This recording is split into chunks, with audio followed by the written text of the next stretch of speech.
And welcome, sports fans, to today's roundtable. And we got 2 weeks of high school football under our belts here in Southeast Missouri, and we're going to talk about that plenty this morning, and also give you some state rankings that have developed over the first few weeks of high school football. So a lot to get to today here on our show, and we'll also have a special guest in today. We've got David Jenkins of the Standard Democrat along with us today to talk about some games in the area and the fall sports season looking forward. So lots to talk about today. Glad you joined us, and be sure to shoot your emails to us today, sports@semosportzone.com. You can shoot those emails to us on the air, and we'll get those read here on the air if you'll shoot them to us, sports@semosportzone.com.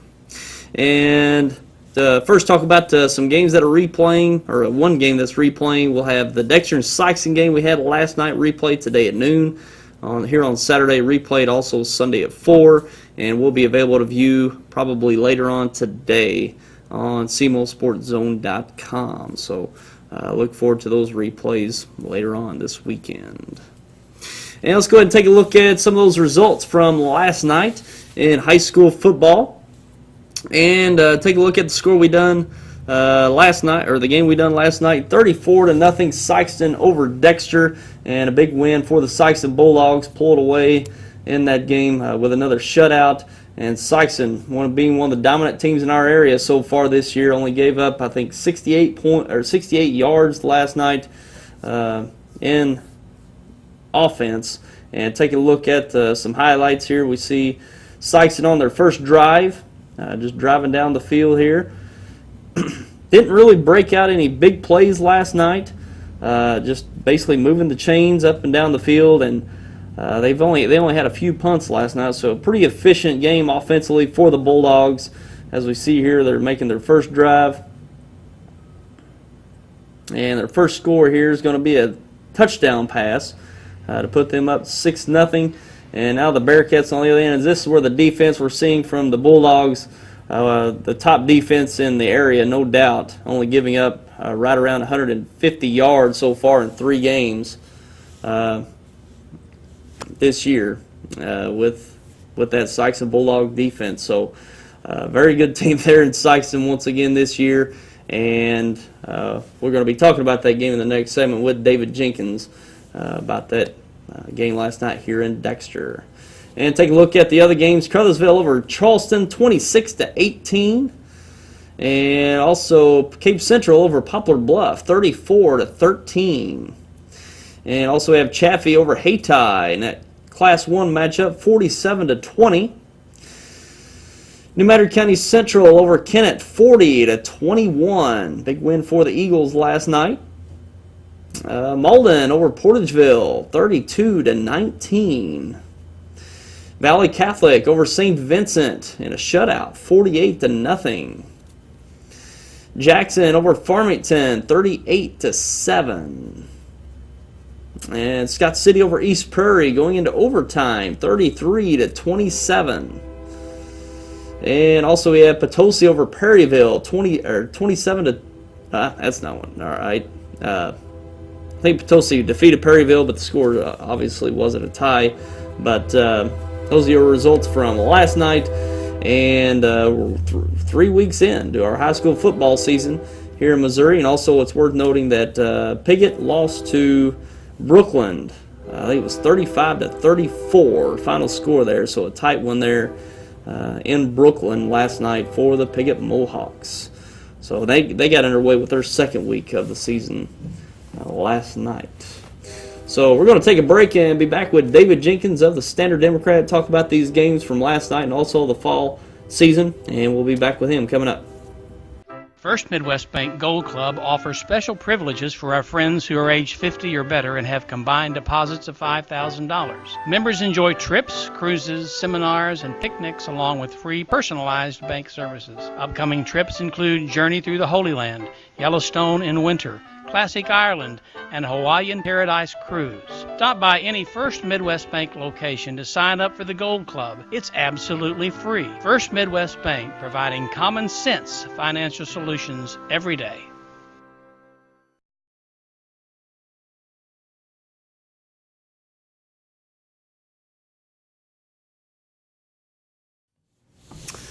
And we're back live, and we're along with David Jenkins of the Standard Democrat. And David, we had a game last night. You were down for, we did here on YHC, Sikeston and Dexter, and pretty impressive win for the Sikeston Bulldogs. They pretty efficient all night, just moved the ball up the field. Didn't really break off for any big plays, but very efficient, just moving the chains. And Dexter just no match for the Bulldogs last night. Right. Sikeston's not a big play team this year. In the past they've had the big play guys, the Jaqueline Wiggins, Trey Lewis. Last year, Kylan Gross, who could break off a big play at any time. This year they're more of a ball control, move it up the field. They don't have the speed that they've had in the years past. The big burners where they can just score from anywhere on the field. So their whole goal is to just move the ball up the field, get first downs, move the chains, control the clock, and that's what they did last night. Sure, and that defense is unbelievable. They only gave up 68 yards of offense for the Dexter Bearcats last night, and I think that what their grand total is up to about 150 yards of offense they've given up in 3 weeks. It's been unreal. It's been pretty. It's unreal, really. They just, they swarmed to the ball so well. And the funny thing about last night is 3 of their 4 defensive linemen, or starting defensive linemen, were out with injury last night. So they were playing with backups last night and still putting on a good defensive performance. And they just swarmed to the ball so well. And it comes to the coaching. If you're on the Sikeston sidelines, or if you're on a lot of sidelines, you hear the defensive coaches call out, hey, they're going to run a counter here or a screen here, and you have like 5 or 6 different coaches yelling 5 or 6 different things. Well, Sikeston's yelling out the exact play of what they're going to run, and if the coaches yell a counter, that's going to be a counter. And they have scouted the other team so well that helps play into it too. And they're so well coached, they swarm to the ball so well. It's just a good combination for Sikeston right now. Yeah, that's 2 straight shutouts for the Sikeston Bulldogs as they won 34-0 last night. Won last week, was it 26-0 over New Madrid? 29-0, and 2 straight shutouts, and only giving up 6 points in the week 1 to Charleston. And that was a fumble recovery for a touchdown. Okay, so it wasn't even an offensive touchdown. The defense still is not allowed to score yet. So wow. And they haven't allowed many first downs. So it's kind of been you get the ball, you get 3 plays, and you get the punt. So that's kind of the way it's been. Sure. And, we've seen some really good Sikeston teams going back the number of years. This one might be the best defensive team that we've seen from Sikeston. Their offense isn't quite on par as what they had a few years ago, but, they're just basically that methodical offense, just moving the chains. And when you can own the field, when field position like that, if you're just moving that ball, giving it up to the defense, if they can make a stop, you can get even better field position. So that's kind of the method they have. Right. They're kind of a little bit of the NFL kind of mindset right now. You kind of play field position. You don't take a whole lot of chances. They don't take a whole lot of shots downfield. They took a few last night, but that's really the first big plays that they've tried to make downfield all year long. In the first couple of games, they kind of kept their passes short and everything. They just want to control the clock. Chew up the chains and chew up the field and just be very methodical about it, and that's how they think they're going to win this year, and it's working so far. Sure, and once they get into district play and even state tournament play, that's how you have to play. You're not just going to be able to just gun the ball downfield and score at will. So being able to do that throughout the season and carry that over to the district and state tournament games, that's going to pay off because that's the way you're going to have to win. Right. When here they play Farmington next week, but then after that they kind of run into a big their schedule gets really tough with Poplar Bluff. Then they have Jackson and Cape Central, and then they play Jennings and Cardinal Ritter out of St. Louis. So it gets really tough really quick, and they know that defense is going to have to carry them. So they're really focusing on defense in practice, and it's showing in games. And like I said, their coaches do a great job of scouting the other teams and know their tendencies and everything. So it's a good combination right now. They've got really good players who swarm to the ball well, and Sikeston prides themselves on defense. Sure. So Sikeston Bulldogs, another nice performance last night, and one of the better teams in the area going forward. And it'll be interesting to see how they go up against some of those other teams that they're going to be sharing districts with and whatnot, and seeing how they match up. So we'll see going forward. And just touching on some other games from last night, Poplar Bluff and Cape Central, those are 2 teams that are we've been looking forward to meeting. And Poplar Bluff's starting to trend upward with their program, and Cape Central's been right there in the mix as well. So maybe just talk about those 2 teams. Well, Cape Central had played 2 tough games off the bat. They played John Burroughs, who was state ranked, and St. Charles West, who probably could be. They're very one of the top teams in St. Louis, and Cape Central held their own against John Burroughs. Had a chance to tie the game at halftime and just fell a yard short, and ended up losing, I think, 28-7. Then the next week they lost. They missed a 2-point conversion to tie the game against St. Charles West. So they played two really good teams, and came home last night and kind of handed it to Poplar Bluff. Poplar Bluff had played Dexter and Union, but they hadn't really been tested like Cape Central had, and it kind of showed last night. Cape Central finally got their offense really kicking in, and they looked pretty good last night. Sure. And another team that we're looking at starting to trend upwards is Jackson, playing really well. I think they took a loss last week against a tough opponent. You might have to help me out with that one. They played Vianney last week and lost to Vianney. Their running back there, who's going to Mizzou, is just outstanding, and he kind of had a good game against them. They had a tough time stopping him, but they rebounded last night and beat Farmington pretty good. And in my opinion, they're kind of the class of the SEMO North this year. I think they're the ones who are going to end up winning it. They've got a really good quarterback in Dante Van Dieven. He's a junior, and he can run and pass, and very exciting quarterback. He's fun to watch, and they've got some good running backs and that are coming back off of injury. They were really good last year, and they're just starting now to come back off of injury. So they're really starting to click, and they're going to be tough to beat as the season goes on. Sure. That's a program that's pretty much been the class of Southeast Missouri for so long. They've had a couple rough years, going back a few, but looks like they've got back to the winning tradition now. Yeah, their new coach is really last year he came in Eckley. His name's Brad Eckley, I believe, and he came in and infused a lot of excitement into that program, and it's just really taken off. Jackson is football; it's a football town, and they love everything about it. And you go to one of their games in the pit or whatever they call it up there. It's a crazy atmosphere. The fans are right up on you, and this year they're standing room only for all their games. So it's they're excited up there, and they have a reason to be because they've got a really good team. Sure.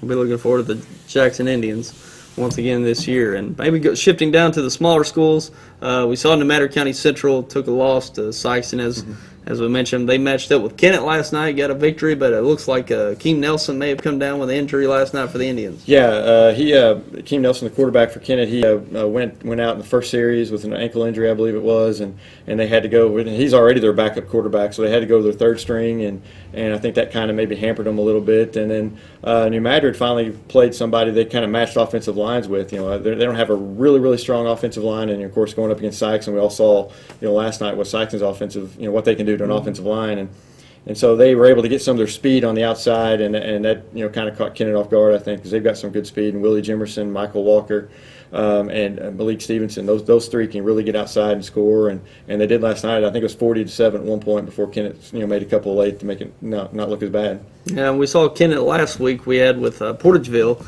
and they looked good at times. So they had some playmakers. Nelson was able to make some plays with his feet, getting out of the pocket. And if he goes out, that was their main threat there at that quarterback position. That makes it tough, him out of the lineup. Right, and they're kind of getting used to Coach Pixley and his system down there, and it's going to take some time. He's trying to teach them to be physical and everything, because really in the past, if you look at those Kennett teams, they really were never very physical, and that's what Coach Pixley wants to bring. And last night they were just kind of muscled around by New Madrid, and it's going to take a while to get that mentality. But Coach Pixley, it's going to be an up and down season, I think, for Kennett, but I think they're on the way up. I think that having Akeem Nelson, they're going to have him for a couple more years, and I think that that's a benefit for them because like I said, he's a playmaker and he's going to make things happen. Sure. And also take a look at the smaller schools. Chaffee and Hayti, that's a big Class 1 matchup that that they're going to probably meet down the road. But Chaffee really put it on Hayti last night. I'll tell you this right now: Chaffee can score. They've got some kids that Charlie Montgomery is he's kind of a do everything guy. His brother's the quarterback, Peyton Montgomery, and he can throw the ball. They can throw it. They can run it. Coach Vickery has got that team clicking right now, and they can score in many different ways with many different players, and they've been doing it. I was really shocked they put that many points up on Hayti because Hayti had played very good defense up to that point. And it's really kind of an eye opener that I kind of figured Chaffee would win the game, but it'd be a little bit closer than that, and kind of more of a lower scoring game. But Chaffee just lit it up, and they had I think maybe 40 points at halftime, and they were rolling. Wow! And Chaffee's been steadily getting better every year.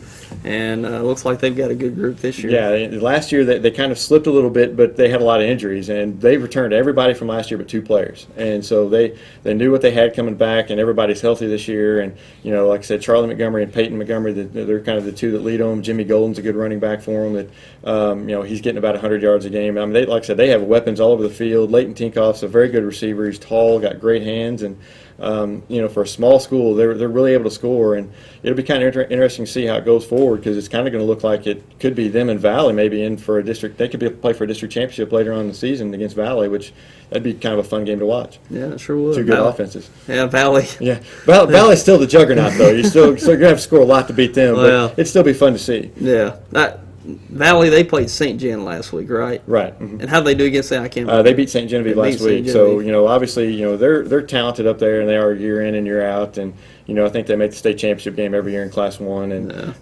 it's they have things rolling up there. They're tough to beat, and everybody knows it. But, they just keep churning out great teams. They sure do. Just a factory up there. Yeah.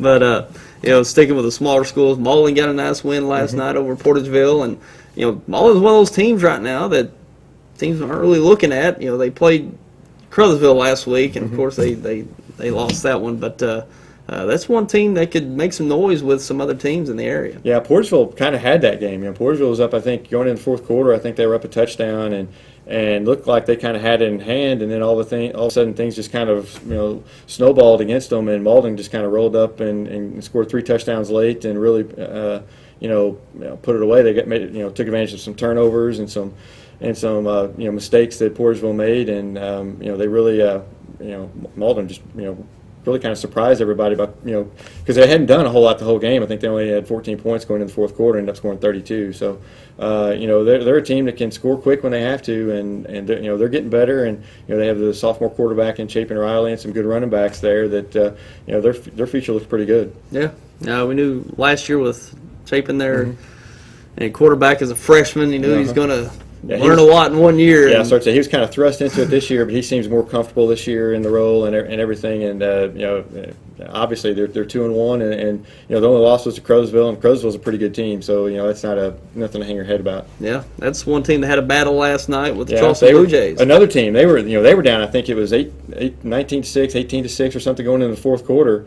And all of a sudden kind of woke up and kind of put it on Charleston there late, but that's going to be a battle. I think I think those 2 teams are going to meet up again in the district championship game, and Charleston as each year they've kind of gotten closer and closer and closer, and now they know they can play with them, and they felt that they had that one last night and just kind of let it slip away, and so they're going to be fired up if they do face them again. So that might be a very interesting district championship game down the line if those 2 would meet, because I think they match up very well against each other, and it all depends if both teams can stay healthy, and that's always a big concern with a smaller school. But I'd love to see those 2 teams meet up again.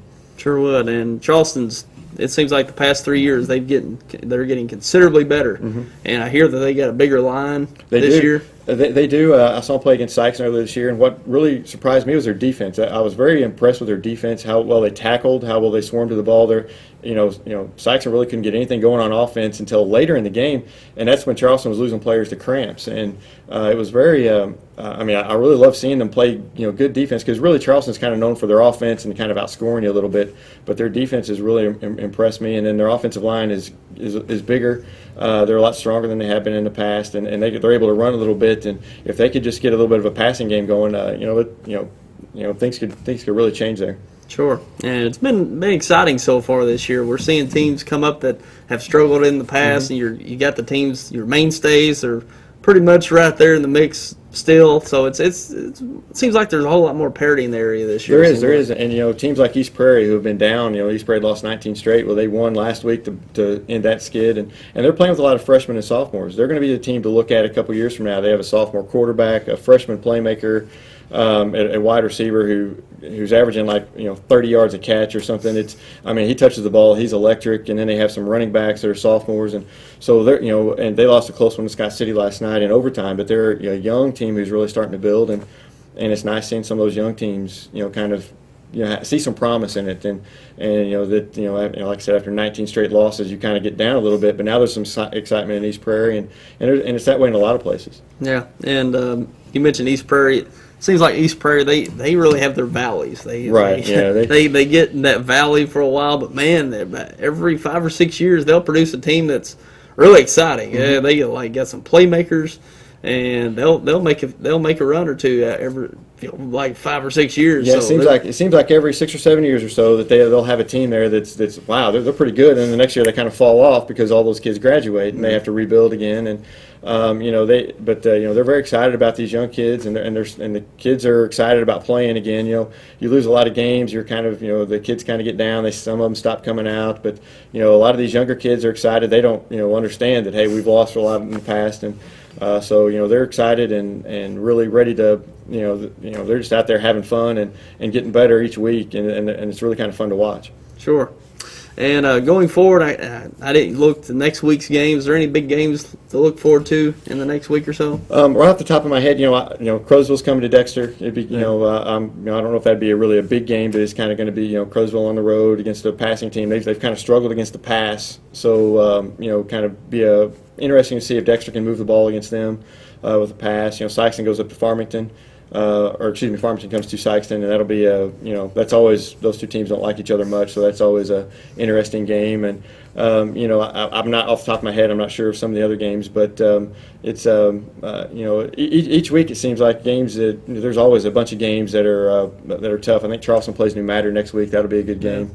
So each week there's just a ton of good games out there. Yeah, and speaking to that Crothersville and Crowsville and Dexter game. It's a conference game, and this is a good opportunity for Dexter to maybe open things up offensively. They've got a gauntlet of the first 4 games of the season, and this is kind of the last part of the gauntlet.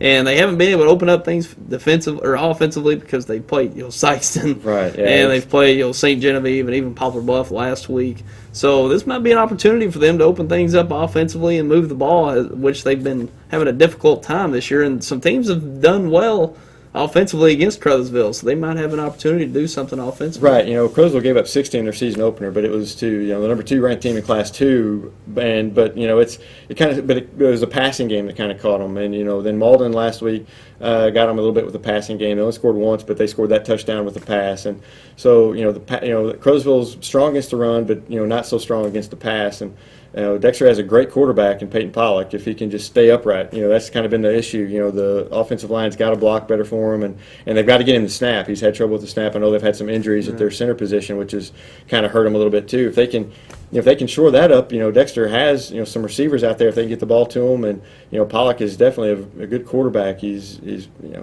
looks very intelligent out there. He knows what to do with the ball. Doesn't make a lot of mistakes, but he just needs some time to throw the ball, and if he can get that, they can make some things happen against Crothersville. Yeah, and that's probably the weakest point of the Dexter team this year is their offensive and defensive line. They don't have the size they've had in the past couple past couple of years. You can't do anything about that. If you're just small, you're small, and you just have to kind of work around it and get in the weight room. And I know that they do that. It's just sometimes you just don't have the horses. So you just try to do different things. But they definitely play hard. I was impressed with how hard they played last night. I was impressed with the way they played last night. Of course, it's hard to say that with a 34-0 loss, but you look for trends. When you're playing these teams that are better than you want to look at those trends within the games. And they made a good trend upward last night. They took care of the ball. That's what they've struggled with their first couple games. Right.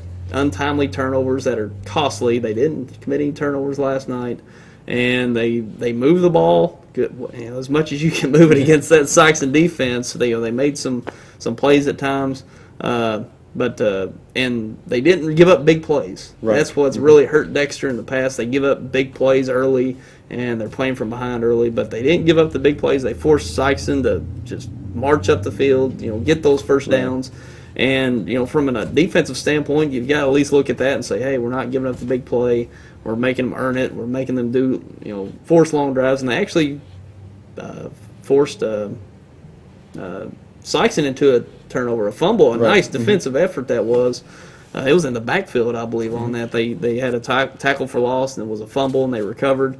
So, they've made some good trends last night. If you're trying to look at within the game, within those 60 minutes of improvement. Defensively, they were in the right positions, and they would wrap up and make those, try to make those tackles. But Sikeston was just so strong, they could just carry them up, for an extra couple yards, and get those extra couple yards, that get you those first downs. And it was just, I mean, they were in the right positions. Like you said, they didn't give up a big play. They played hard from start to finish, which was nice to see. Sometimes when a team gets down, you're not expected to win the game anyway. You kind of just let it go, but.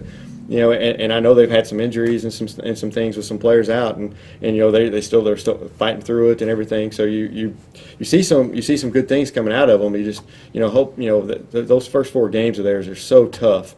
You just hope they come out of them healthy, so that when they get past those games and they play some teams that they could kind of match up better with, that they they have a chance to win those games. Yeah, it was a good effort by the Bearcats, but injuries really hurt them.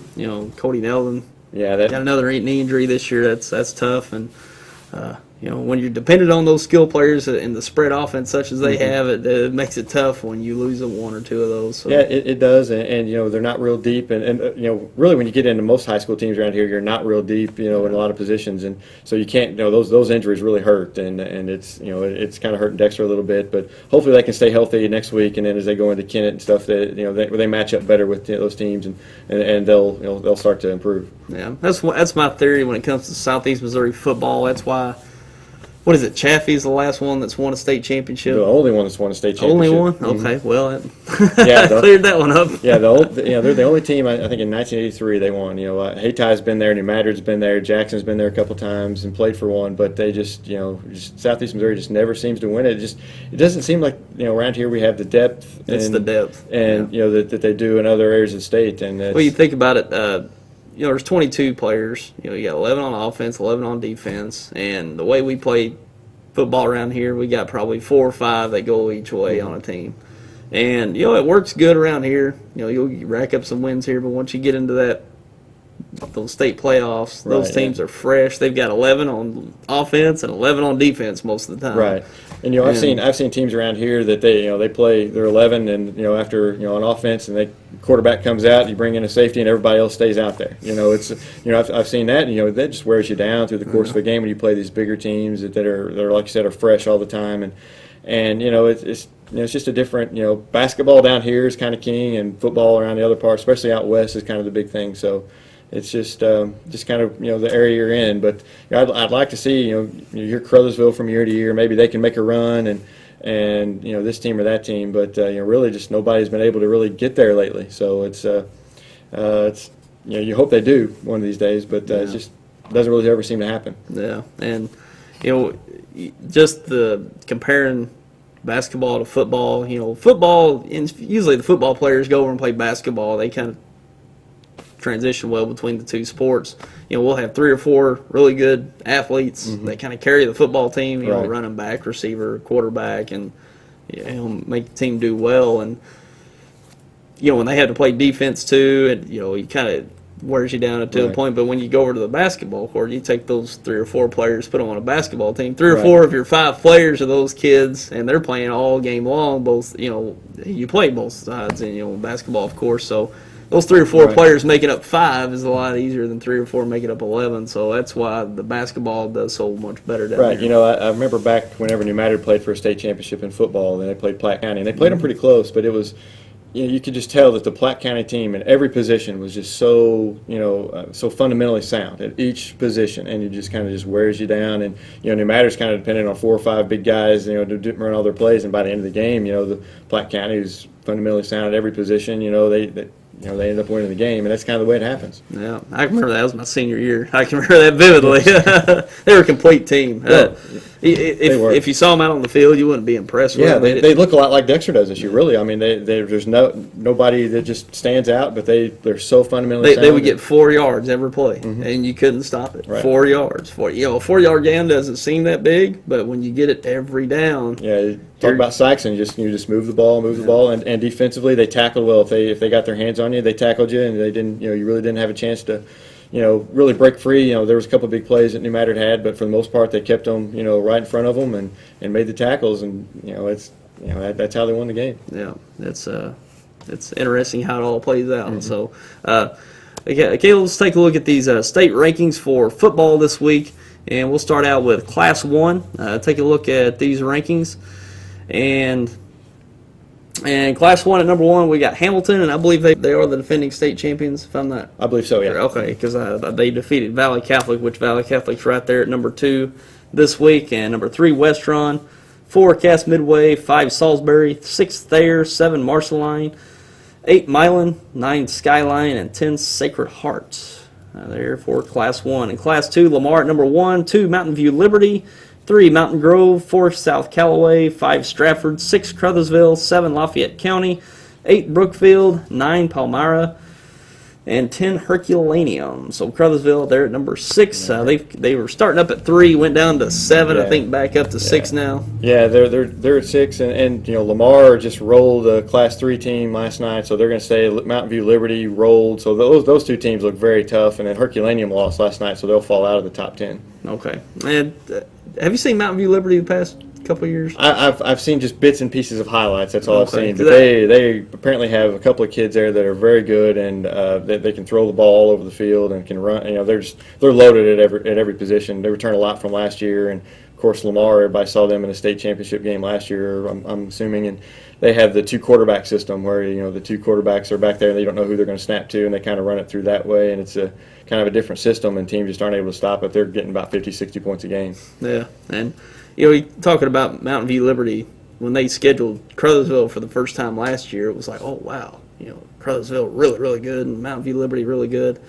And Mountain View Liberty just dominated that series over the past 2 years. Yeah. So it's like, yeah, they're really good. I think they scored 44 on them last year, and then this year they came down and scored 60 on them and just had a huge second half. And it's an eye opener for one. I mean, they're a very talented team, and them and Lamar right now just seem to be stepping above everybody. Just the way they're just because I think Liberty played Thayer last night, who was ranked in Class 1, and put, I think, 60 on them. I think it was like 60-14 or something like that. I mean, they put it on them pretty good, and Thayer's not a bad team. So, Mountain View Liberty's, they're opening some eyes around the state. Yeah, they certainly are, especially that first week victory with Crothersville. Oh, yeah. I think Crothersville even jumped out to a decent lead, 16-0 or something. Yeah, it was, like that. and they were in it. It was a close game at halftime, and then the second half they just pulled away. They made some adjustments and pulled away, and Liberty's they're the real deal. Kind of sounds like Crothersville may have gotten gassed in that second half. They made some mistakes. They made some mistakes, especially on defense, and I understand there were some defensive assignment mistakes and things, But Mountain View Liberty took advantage of them, and apparently they are the real deal. And I'd like to see them play Lamar because both those teams score a lot of points. It'd be kind of fun to see that game. Yeah, sure would. And back to the rankings. Let's go to Class 3, Maryville, number 1, and I believe they are the defending champions. Yes.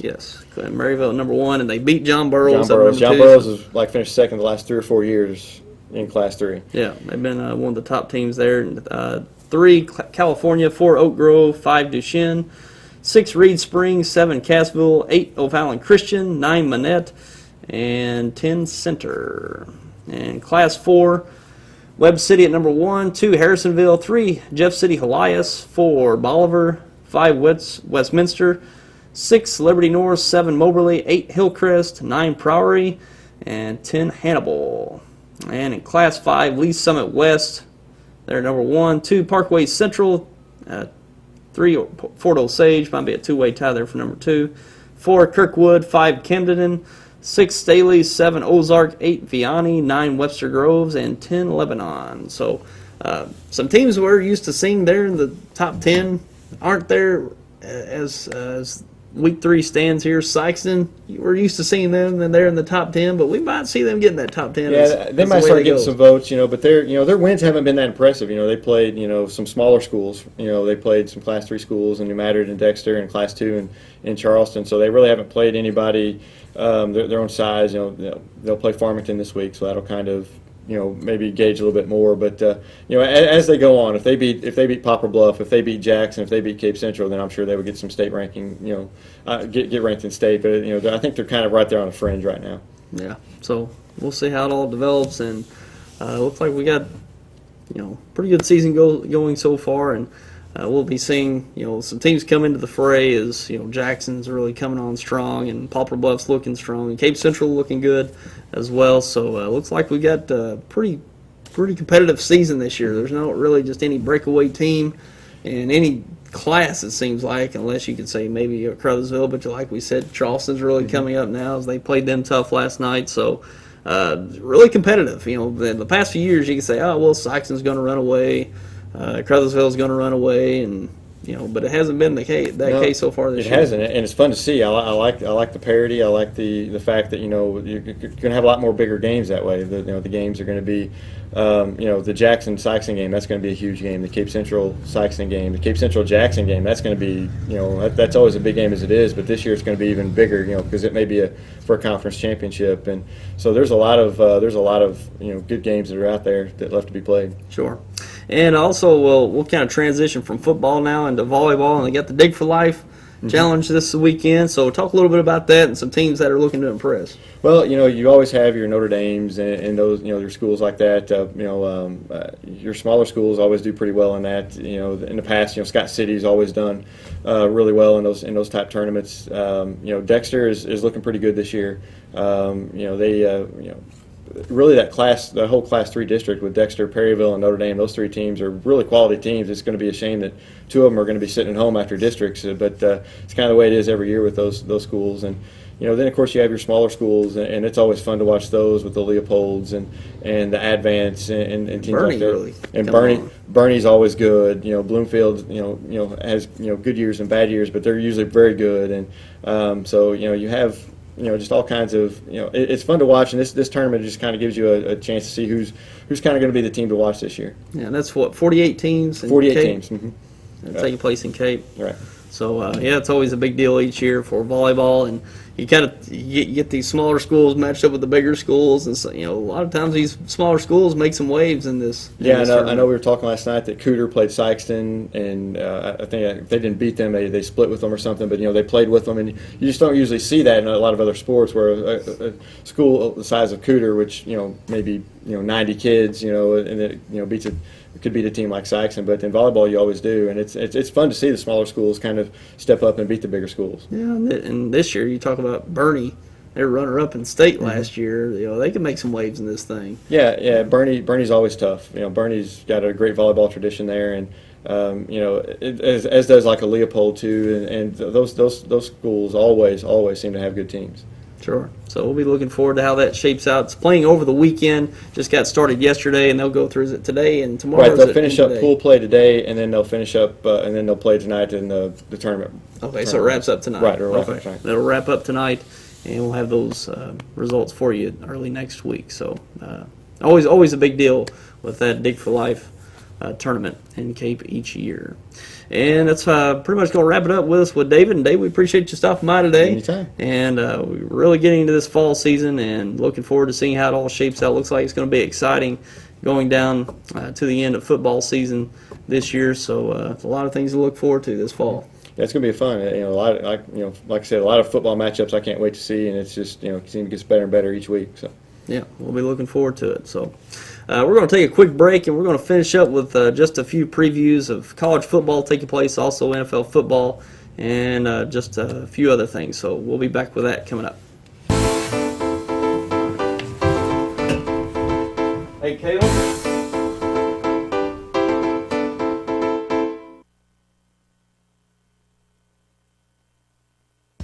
It's the small things in life.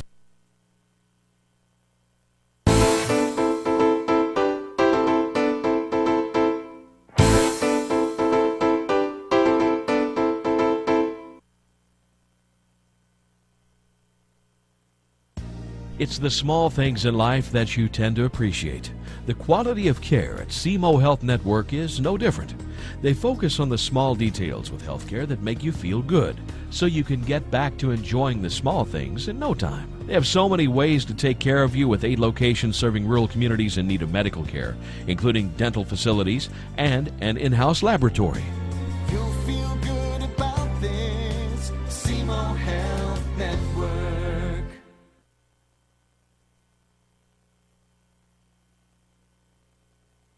I wanna stay connected to you.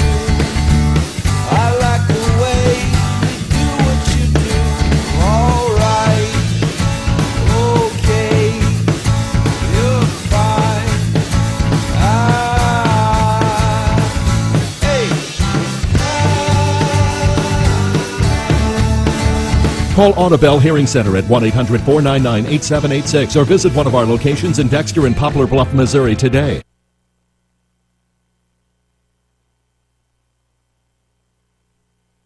I'm married, I have a child, and my someday was when my job got shipped to Mexico. So I took charge and went to Three Rivers College. It opened doors I couldn't imagine. Better job, better pay. My certification in green diesel technology at Three Rivers took less than 2 years. Didn't cost a lot either. My future's never looked greener. Three Rivers College. Turn your someday into graduation day. Take your first step toward a stronger, more fulfilling career. Make your someday today. Enroll now at Three Rivers College.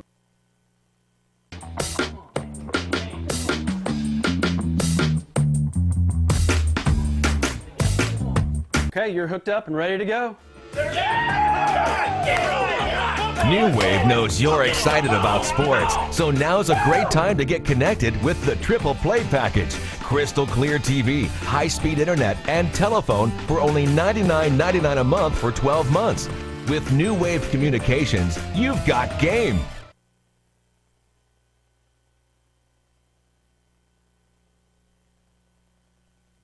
Games taking place today in college football. We'll start with, and a few big games today. We got 16th ranked UCLA at 23rd ranked Nebraska, 7th ranked Louisville at Kentucky in the SEC, and we got top ranked Alabama at 6th ranked Texas A&M, which might be just the game of the year when it comes to college football, and especially there in the SEC. You got national championship implications in this contest, so we'll be looking forward to that game later on today. And Tennessee's at 2nd ranked Oregon, 19th ranked Washington at Illinois, Vanderbilt at 13th ranked South Carolina, 4th ranked Ohio State at California, Southern Mississippi at Arkansas, and Arkansas State defeated Troy Thursday night 41-34. So big victory there in the Sun Belt Conference for the Red Wolves. Troy's always right there in the mix when it comes to that Sun Belt Conference.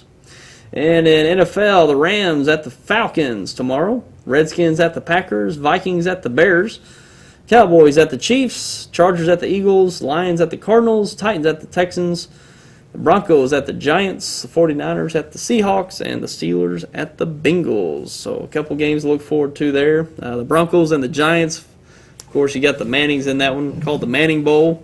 I think this is the third time they'll go up against each other, and I think Peyton Manning's got the better of Eli in each one of those. I believe so. And also the 49ers and Seahawks for Sunday Night Football. Big matchup there between those two teams.